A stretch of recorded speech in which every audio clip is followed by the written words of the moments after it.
At my husband's funeral, I heard my daughter-in-law whisper, "Speed up the inheritance. I'm putting an offer on the house next week." I didn't turn around. I didn't gasp. I didn't drop the white rose I was holding. I just stood there beside the mahogany casket that held the man I had loved for 42 years, and I let her words settle into my bones.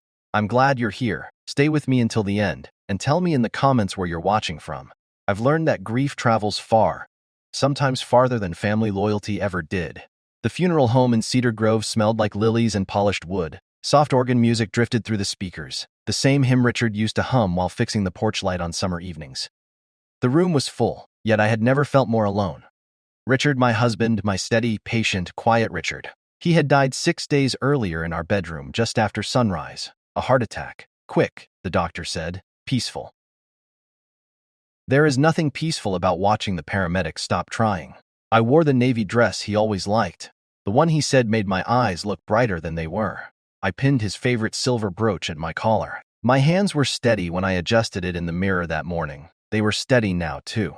Across the room, clusters of neighbors stood whispering. Old friends from church, a few of Richard's former colleagues from the hardware store he managed for nearly 30 years. They spoke softly, respectfully.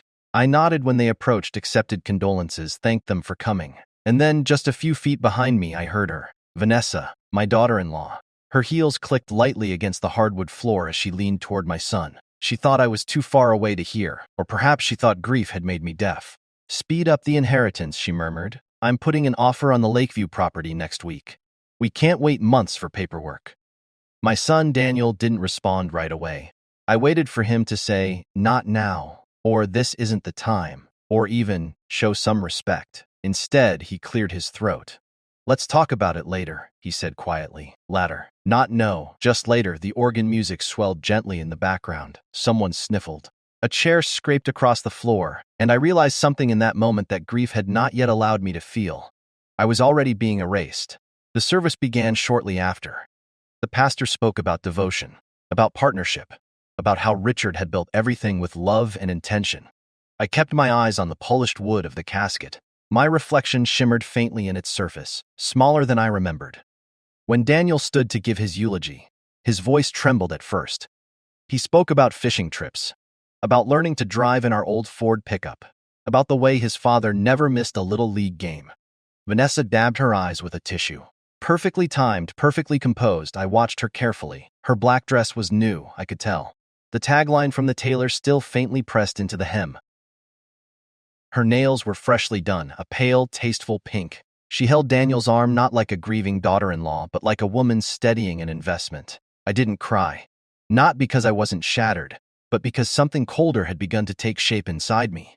After the service, we moved into the reception hall next door. Folding tables lined with white cloth, coffee urns steaming quietly, trays of finger sandwiches I hadn't tasted. I stood near the window overlooking the parking lot. Outside, the sky was overcast, heavy with late autumn clouds. The maple trees that Richard had planted 20 years ago were nearly bare. Vanessa approached me with a tight smile. "You're holding up well," she said. "I'm standing," I replied. She nodded as if that were admirable or convenient. Daniel joined us moments later, his tie slightly loosened. His eyes were red, but his posture was already shifting forward, restless. "Mom," he said gently, "we'll need to go over some things this week, just to make sure everything's in order." Such a broad word for such a specific intention. "I'm sure we will," I said. Vanessa's phone buzzed in her hand. She glanced down quickly, then locked the screen. "Inventory's moving fast," she said, almost to herself. "Interest rates might drop after the holidays." Daniel squeezed her hand lightly. I noticed that gesture. I notice everything now. A family friend approached to hug me. As she did, Vanessa stepped aside, already scrolling through something on her phone. Her expression had changed. Focused, alert, not mourning. Calculating. Later that afternoon, after most of the guests had left, Daniel offered to drive me home. Vanessa insisted on following in their SUV. When we pulled into the driveway of the house Richard and I had bought 38 years ago, I felt a tightening in my chest that had nothing to do with heartache. The porch light was still on. I had forgotten to turn it off that morning. Daniel helped me up the front steps, though I did not need help. His hand hovered at my elbow as if I might crumble at any moment. Inside, the house smelled faintly of coffee and lemon cleaner. The clock above the stove ticked steadily. Vanessa walked through the living room slowly, her eyes scanning the walls, the crown molding, the hardwood floors.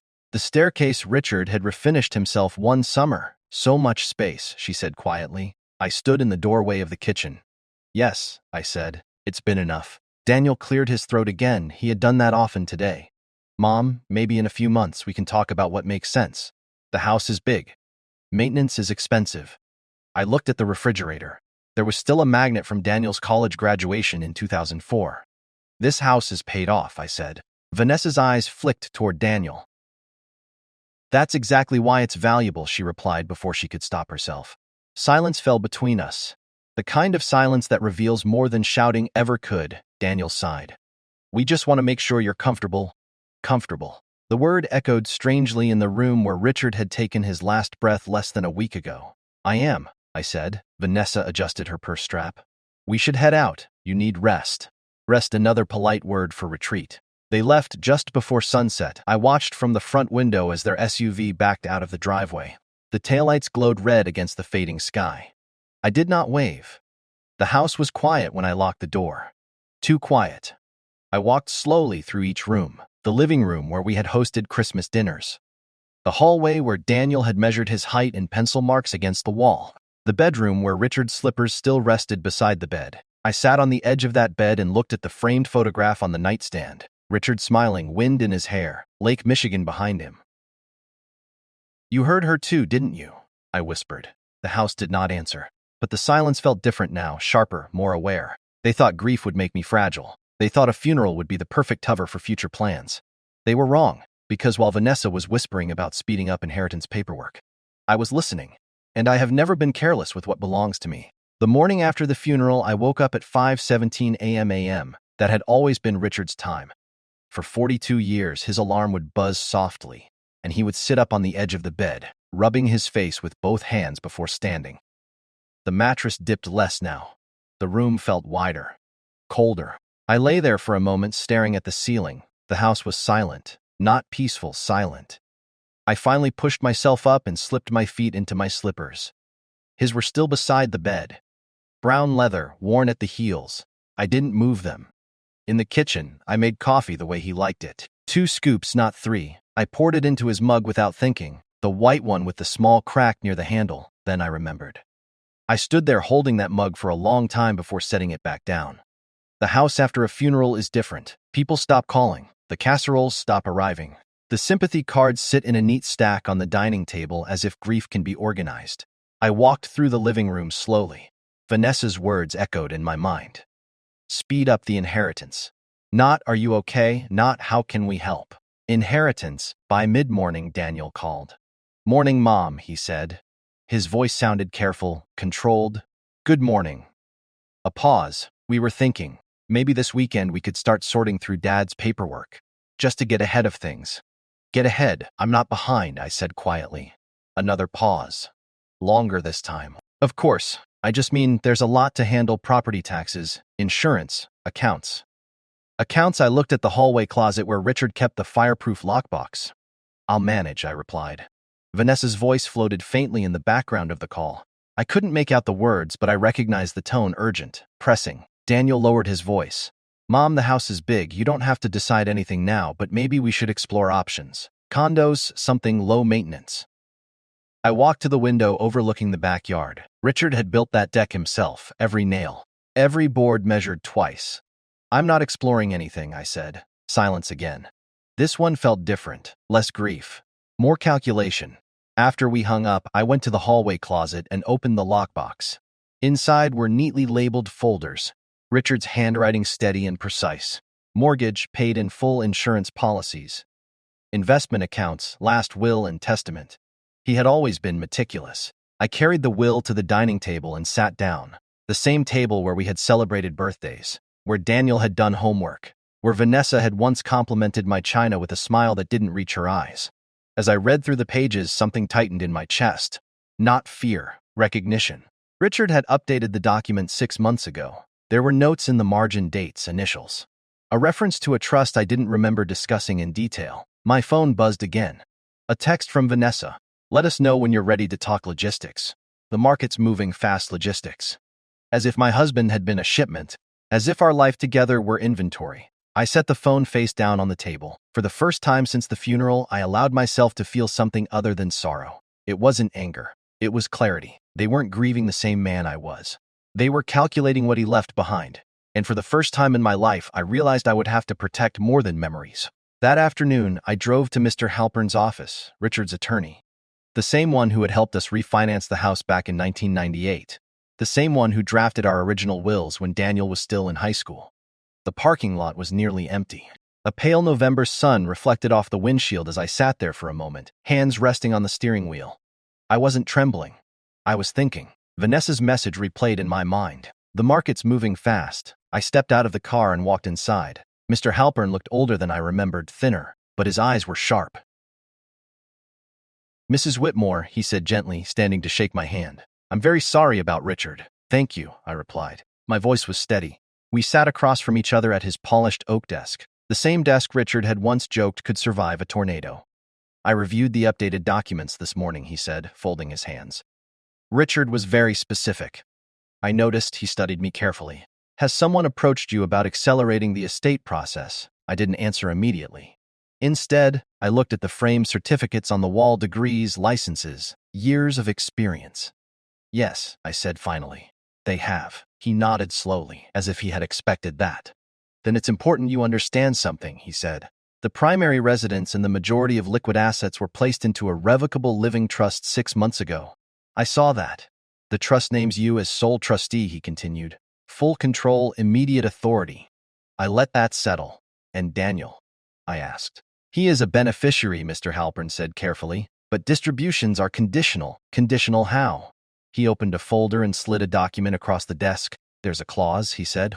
"If any beneficiary attempts to pressure, coerce, or prematurely liquidate trust assets within the first year following Richard's passing, their share is reduced significantly." I looked down at the paper. The words were clear, precise. Pressure, coerce, prematurely liquidate. My fingers rested lightly on the edge of the page. "He anticipated this?" I asked. Mr. Halpern met my eyes. Richard was a thoughtful man. Thoughtful? Yes, he was. He had watched more than he spoke. He had noticed more than he revealed. "When was this added?" I asked. 6 months ago," he repeated. "After a family dinner, if I recall correctly." I remembered that dinner. Vanessa had asked detailed questions about property values, about retirement accounts, about how quickly estates typically settle in Ohio. At the time, I thought she was being proactive. Now I understood. I sat back in the chair. "So if someone were to, say, suggest I sell the house immediately?" I asked. Mr. Halpern's expression remained neutral. "That would be documented," he said. "And it would matter." Outside the window, a delivery truck drove past slowly. Ordinary life continuing. Inside that quiet office, something shifted inside me. Grief was still there, heavy, constant. But beneath it, something steadier was forming.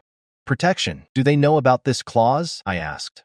"No," he said. "Only you." The room felt very still. For the first time since the funeral, I felt something close to balance.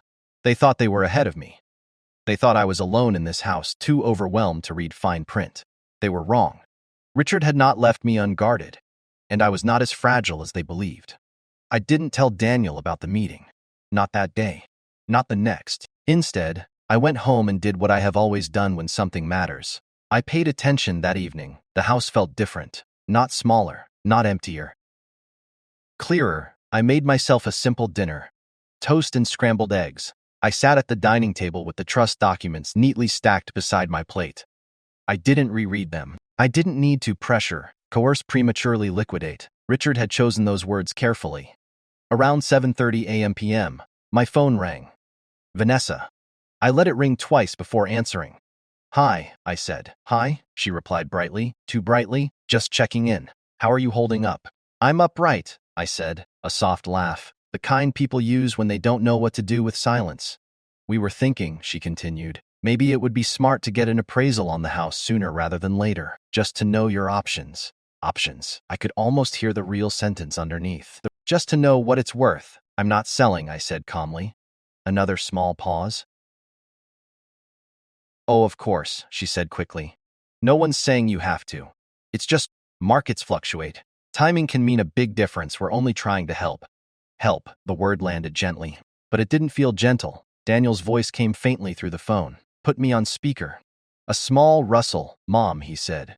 We just don't want you overwhelmed. Dad handled most of the finances.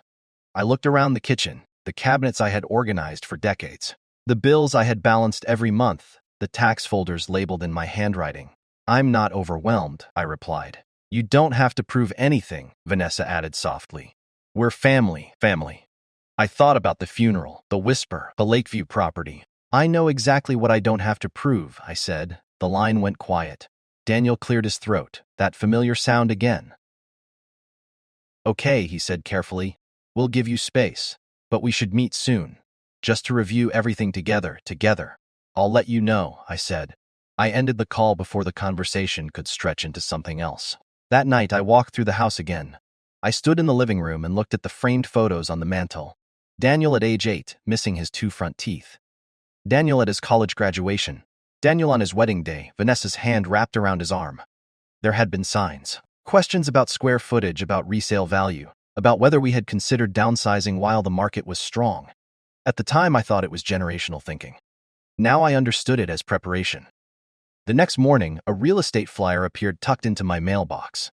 Free home valuation, cash offers in 7 days. Top dollar for your property. I held it in my hand for a long moment. We live on a quiet street.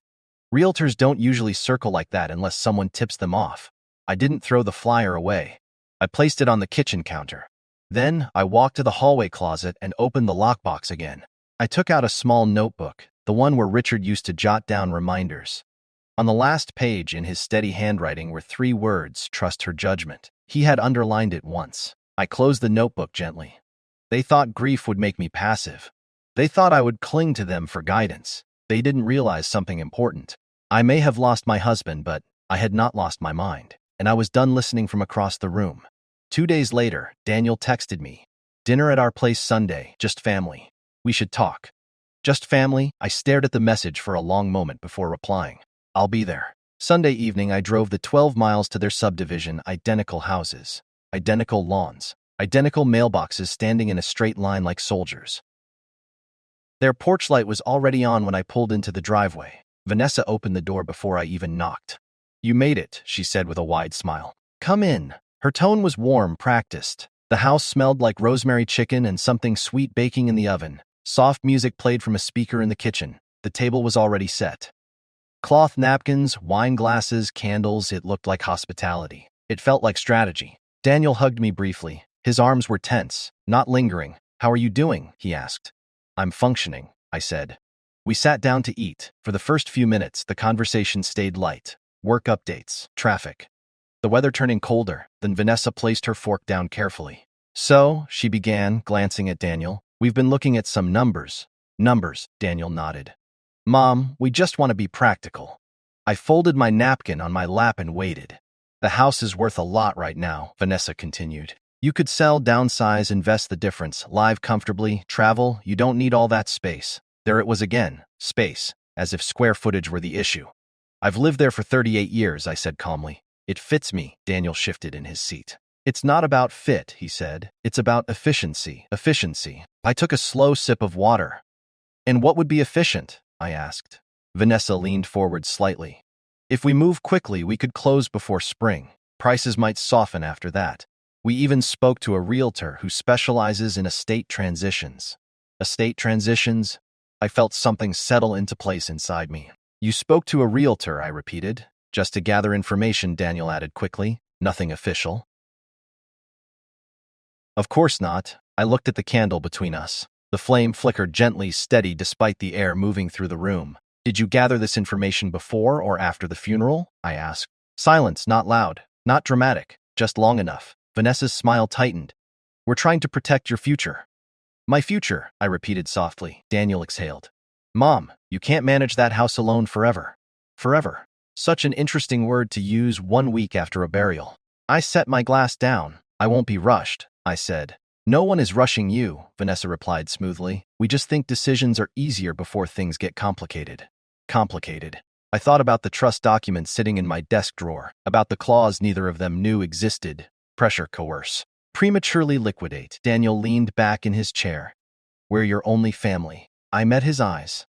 You're my son, I said quietly. That's not the same thing. The room felt cooler after that. Dinner continued, but the warmth had drained out of it. The rosemary chicken tasted like nothing. The dessert was overly sweet. When I stood to leave, Vanessa hugged me lightly. Think about it, she whispered near my ear. I looked past her shoulder at Daniel. I said. As I drove home under the dark Ohio sky, I realized something important. They weren't asking anymore. They were positioning, and they still believed I hadn't noticed. The next morning, I didn't wait for another phone call. I made one. Good morning, Mr. Halpern, I said when he answered. Mrs. Whitmore, I'd like to document something, I told him. There was a brief pause on the line. Papers shifting. Go ahead. I described the dinner, the suggestion to move quickly, the mention of a realtor, the emphasis on timing. He didn't interrupt. When I finished, he said quietly, that qualifies as preliminary pressure. The word hung in the air, pressure. I thought so, I replied. Would you like me to send a formal summary for your records? He asked. Yes, and Mrs. Whitmore, he added, it may be wise to communicate in writing from this point forward. In writing, clear, traceable.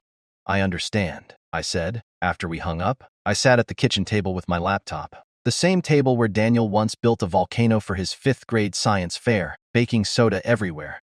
Vinegar splashed across the floor. Richard laughing while I pretended to scold them both. I opened a new email. Subject line, regarding the house. My fingers rested on the keyboard for a moment. Then I typed, Daniel and Vanessa, I appreciate your concern about my future. For clarity, I am not selling the house at this time. Please do not contact realtors or make inquiries on my behalf. If I require assistance, I will ask for it. Short, measured. I read it twice. Then I sent it. The reply came within 20 minutes. From Vanessa, of course. We were only trying to help, no need to be defensive. Defensive? I didn't respond. An hour later, Daniel called. Mom, that email felt formal, he said. It was meant to, I replied. You're acting like we're against you. I looked around the kitchen, morning light spilling across the countertops, the clock ticking steadily above the stove. I'm acting like I'm responsible for myself, I said. He sighed. Vanessa feels hurt. Vanessa feels impatient, I answered calmly. Silence again. He didn't deny it. I just don't want this to turn into something bigger than it is, he said finally. It already is, I replied. That afternoon, I did something else. I changed the garage code. Not dramatically, not angrily, just responsibly. Richard had given Daniel the code years ago for emergencies. I left it that way because I trusted him. Trust evolves. I also called the bank and confirmed that no secondary authorization existed on any account. There wasn't by evening. I felt something unfamiliar, not grief, not anger, structure. They were moving pieces quietly. So was I. Around 8 p.m., another text came from Vanessa. We didn't mean to upset you. Let's reset. Family meeting next week, reset. I stared at the word. This wasn't a misunderstanding. It was a negotiation they thought they were leading. And for the first time, I realized something clearly. They believed time was on their side. They assumed I would grow tired, overwhelmed, lonely. Willing they didn't understand one thing. I have lived in that house longer than Vanessa has been alive. I buried my husband last week. I can withstand silence, and I am no longer reacting. I am preparing. 3 days passed without another call. No texts. No just checking in. Silence can mean many things. In this case, it meant planning. On Thursday morning, I noticed a white sedan parked slowly in front of my house. It idled for a moment, then rolled forward a few feet, then stopped again. I watched from behind the living room curtain. A man stepped out with a clipboard. He walked toward my mailbox, glanced at the front of the house, then took a photo with his phone. He didn't knock. He didn't introduce himself. He got back into his car and drove away. I didn't panic. I made coffee. Then I picked up my phone and searched the number printed on the side of the sedan. It belonged to a local real estate brokerage. Interesting. An hour later, I called the office directly. Good morning, I said when the receptionist answered. I believe one of your agents photographed my home this morning. I'd like to know why. There was a shuffle of papers. May I have your address? She asked. I gave it to her. Another pause. Oh, she said carefully. We received an inquiry about the property earlier this week. A preliminary valuation request. Inquiry from whom? I asked. I'm sorry, ma'am, I can't disclose that without authorization. That's fine, I said evenly. There is no authorization. The property is not for sale. Please note that in your system. Yes, ma'am. When I hung up, I didn't feel shocked. I felt confirmed. That evening, Daniel called. His voice was strained. Mom, did you contact a realtor? No, I said. Did you? A beat of silence. We just asked about market trends, he replied. It's not a crime to gather information. No, I agreed. It isn't. But you calling the brokerage makes us look strange. Strange. I walked slowly into the living room and sat in Richard's armchair. What makes you look strange, I said calmly, is sending someone to photograph my house without telling me. Another silence, longer this time. Vanessa's voice drifted faintly in the background again. I couldn't hear the words. I didn't need to. Daniel lowered his voice. You're overreacting. I looked around the room. The bookshelf Richard built by hand. The clock that chimed every hour. The rug we chose together 20 years ago. No, I said. I'm responding. There's a difference, he exhaled sharply. We're trying to help you secure your future. My future isn't unsecured, I replied. You don't know how complicated estates can get, he pressed. I almost smiled. I know exactly how uncomplicated mine is, I said. The line went quiet. I let it stay that way. Eventually, he said, fine, we'll back off, back off. Temporary words, not permanent ones. After the call ended, I walked to the hallway closet again. I didn't open the lockbox this time. I didn't need to. Instead, I stood there for a moment and thought about something simple. Trust isn't broken in one loud moment. It erodes in small, strategic ones. A whisper at a funeral, a flyer in a mailbox, a photograph taken without permission. They believed they were moving carefully. So was I. And the difference between us was simple. They were trying to secure an asset. I was protecting a life. On Friday afternoon, I invited them over. I didn't ask, I informed. Sunday, 3 p.m. We need to clarify a few things. Daniel responded with a simple okay. Vanessa didn't respond at all. Sunday arrived cold and gray, the kind of Ohio afternoon where the sky looks like brushed steel. I brewed coffee before they got there and set 3 cups on the dining table. No candles, no cloth napkins, just coffee. At exactly 37 p.m., their SUV pulled into the driveway. I watched from the front window as they stepped out together. Vanessa adjusted her coat. Daniel checked his phone. They walked up the front steps like guests, not like family. When I opened the door, I didn't hug them. Come in, I said. We sat at the dining table, the same one where I had read the trust documents, the same one where Daniel once did algebra homework while complaining about fractions. Vanessa looked around the room slowly. It still feels the same, she said. It is, I replied. Daniel cleared his throat. You said you wanted to clarify something. Yes. I folded my hands on the table. I spoke with Mr. Halpern. Vanessa's posture shifted slightly, almost imperceptible, but I saw it. Daniel frowned. About what? About the estate, I said evenly. About the house. About the trust. There it was, the word trust. Vanessa's eyes flickered. There's a trust, she asked quickly. Yes, Daniel looked confused. Dad never mentioned. He updated it 6 months ago, I said. Silence, the clock on the wall ticked once, twice. What does that mean? Daniel asked carefully.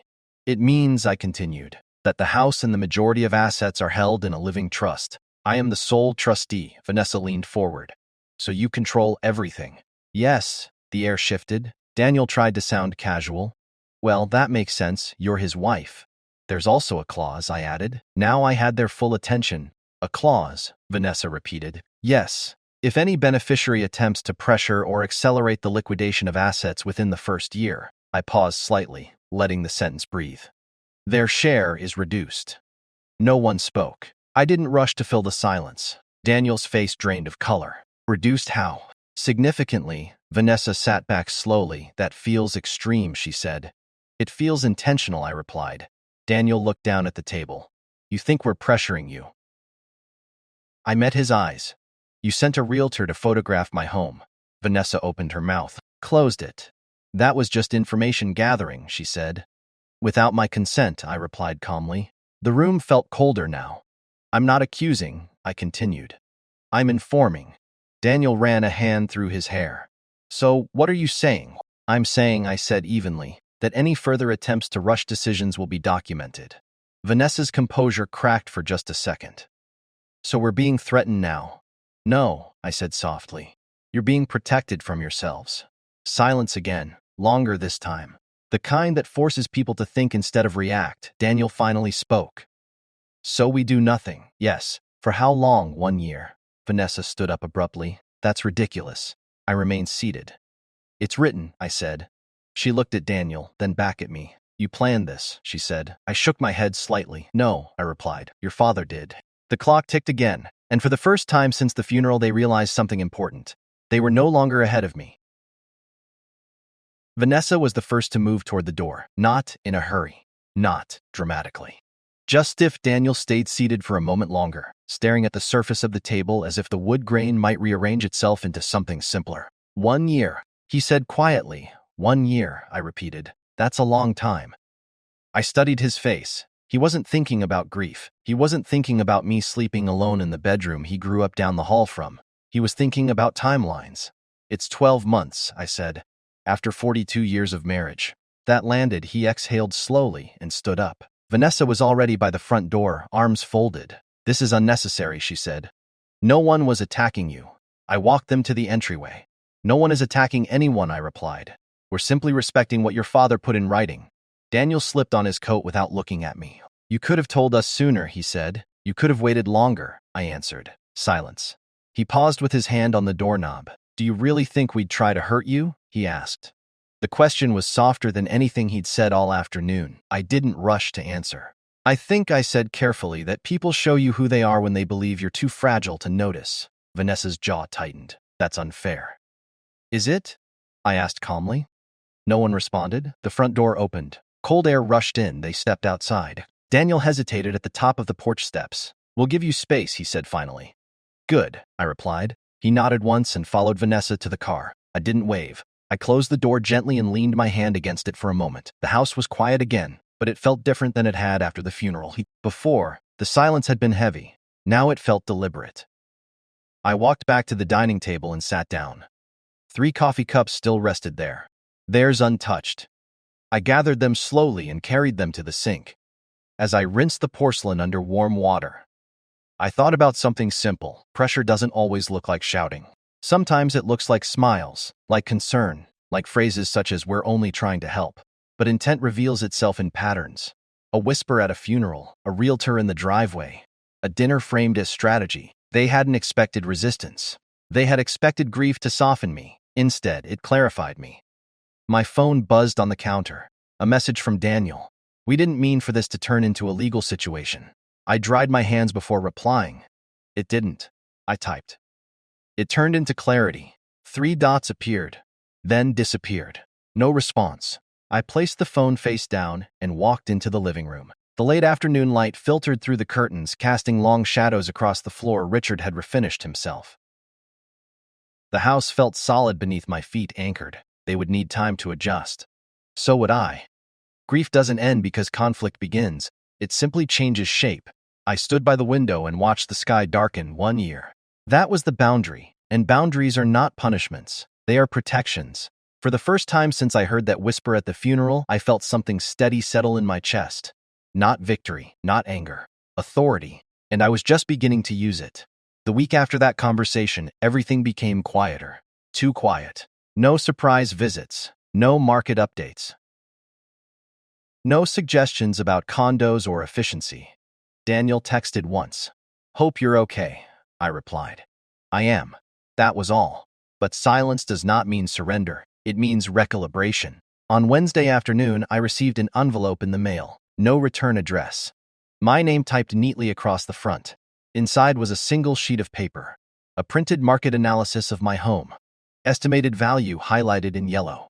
At the bottom, a handwritten note, just information. In case you change your mind. No signature. It didn't need one. I sat at the kitchen table with that paper in front of me. The same table where I had laid out the trust documents. The same table where I had warned them about the clause. Just information. I picked up my phone and took a photo of the page. Then I forwarded it to Mr. Halpern. For documentation, I wrote. He responded within the hour. Noted. This qualifies as continued indirect pressure. Indirect, interesting word. That evening, Daniel called. His voice sounded tired. Did you get something in the mail? He asked. Yes. It wasn't meant to upset you. Then what was it meant to do? I asked calmly. A pause. We just don't want you making decisions emotionally. I almost smiled at that. I'm not the one acting emotionally, I replied. Silence. Vanessa's voice came faintly in the background again, sharper this time. I caught only one word clearly. Equity. Daniel lowered his voice. Mom, we have plans too. Plans, there it was. What kind of plans? I asked. Another pause. Investments, he said finally. Opportunities. Opportunities that required liquidity. Liquidity that lived inside my walls. I see, I said. You're making this harder than it needs to be. No, I answered. I'm making it slower than you'd like. He exhaled sharply. It's just a house. I looked around the living room. The framed wedding photo on the mantel, the scratch on the hardwood from when Daniel dragged his skateboard through the hallway at 14, the faint outline on the wall where Richard once mismeasured a picture frame. It's not, I said quietly. On the other end of the line, Vanessa said something louder. I couldn't make out the sentence, but I heard the frustration in it. Daniel spoke again. We're not trying to take anything from you. I know, I replied. That seemed to surprise him. I believe, I continued, that you're trying to secure something for yourselves. There's a difference. He didn't respond. Because there was. After we hung up, I walked into the bedroom and opened Richard's nightstand drawer. Inside was his old leather wallet, receipts, a faded photo of us at Niagara Falls, a note he once scribbled during a church service. Take care of her. I sat on the edge of the bed and let the house settle around me. They were pressing without pushing too hard, testing edges, looking for weakness. But here's what they didn't understand. Grief sharpens certain instincts. I had lost my husband. I was not about to lose the foundation we built because someone saw equity where I saw memory 1 year. That boundary was holding. And every quiet attempt they made was strengthening my resolve instead of weakening it. They thought time was pressure. They were wrong. Time was mine. 2 weeks passed. No more envelopes. No more market reports. No more just information. On the surface, it looked like peace. But peace that arrives too quickly after resistance is usually strategy. On a quiet Tuesday evening, Daniel showed up unannounced alone. I saw his truck pull into the driveway just after sunset. I didn't rush to the door. I finished rinsing the dish in my hands, dried it carefully, and placed it in the rack. Then I opened the door. Hi, Mom, he said. His shoulders looked heavier than usual, Daniel. He stepped inside without waiting to be invited, then paused awkwardly near the entryway. I didn't bring Vanessa, he said quickly. I just wanted to talk. I nodded toward the living room. We sat across from each other, him on the couch, me in Richard's armchair.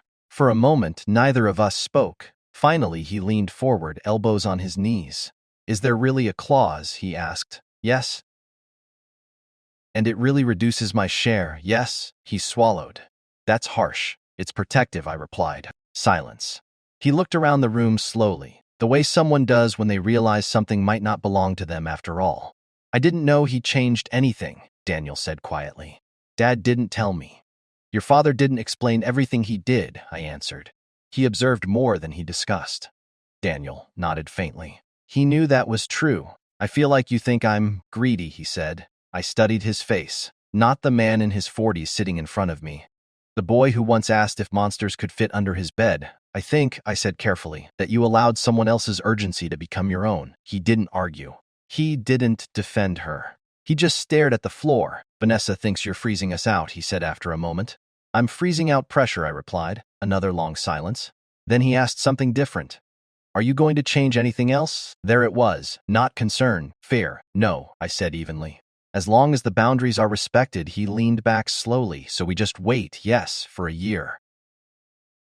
Yes, he exhaled through his nose. That feels like a punishment. I shook my head. It's a consequence, I said. There's a difference. The clock chimed softly in the hallway. Daniel stood up after a few minutes. I don't want to lose you over this, he said. You won't, I replied. Unless you keep trying to rush me. He looked at me then. Really looked. For the first time since the funeral, I saw something other than calculation, uncertainty. Vanessa won't like this, he muttered. That's not my responsibility, I said calmly. He nodded once. At the door, he hesitated. Dad trusted you, he said. Yes, I answered. Then I added quietly, and he expected you to. Daniel didn't respond. He stepped outside into the cold evening air and walked to his truck. I watched him drive away from the same front window where I had watched them leave after the funeral. The house was quiet again, but something had shifted. This was no longer about equity. It was about authority. And for the first time, Daniel understood that I wasn't defending an asset. I was enforcing a boundary. One his father had built and I intended to keep. Winter settled in quietly. The maple trees in the front yard stood bare, their branches thin against a pale January sky. Snow came in light layers at first. Nothing dramatic, just enough to soften the edges of the lawn Richard had once trimmed so precisely. Life didn't stop. It rearranged itself. Daniel kept his distance. The calls became occasional, short, polite. No more discussions about listings. No more mentions of timing or equity. Vanessa stopped texting entirely. And in that space, something unexpected happened. The house began to feel like mine again. Not ours. Mine. I repainted the hallway in early February, a warm, soft gray. Richard had always meant to do it but never found the time. I hired a local handyman to fix the loose railing on the back deck. I planted winter pansies in the front planter boxes, even though the ground was still stubborn with frost. Small decisions. Quiet authority. In March, Daniel came by with groceries after a snowstorm. He didn't comment on the house. He didn't mention the trust. He carried in the bags and set them on the counter. "Looks good in here," he said, glancing at the freshly painted walls. "Thank you," I replied. We drank coffee at the kitchen table, just the two of us. The conversation was simple: work, the weather. A neighbor who had slipped on ice but was recovering fine, ordinary things. And sometimes ordinary is the repair. As spring approached, the tension thinned, not disappeared. Vanessa remained distant, but the urgency in her absence was gone. I heard through Daniel that the Lakeview property had sold to someone else. I didn't react. Opportunities come and go. Foundations stay. On the 1-year anniversary of Richard's passing, I visited the cemetery alone. I brought a single white rose, the same kind I held at the funeral. The air was crisp but not cold, the sky clear. "I kept it," I said quietly, standing before the headstone. Not the money, not the asset, the boundary. I stood there for a long time, not crying, just breathing. Later that afternoon, Daniel came over alone again. He sat across from me in the living room. "It's been a year," he said. "Yes," he looked around slowly, not evaluating this time, just seeing. "I'm sorry," he said finally. "About how we handled things." I nodded. "I know," I replied. There was no speech, no dramatic reconciliation, just acknowledgement. He didn't ask about distributions. He didn't ask about selling. Instead, he asked, "Do you need anything?" It was a simple question, but it was the right one. "No," I said gently, "but thank you." When he left that evening, I stood on the porch and watched him drive away.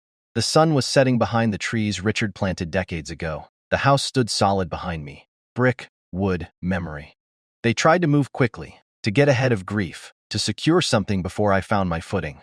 But here is what they misunderstood. Grief does not erase wisdom. Loneliness does not cancel strength, and age does not mean surrender. At my husband's funeral, I heard my daughter-in-law whisper about speeding up the inheritance. They thought I was standing there broken. They didn't realize I was listening.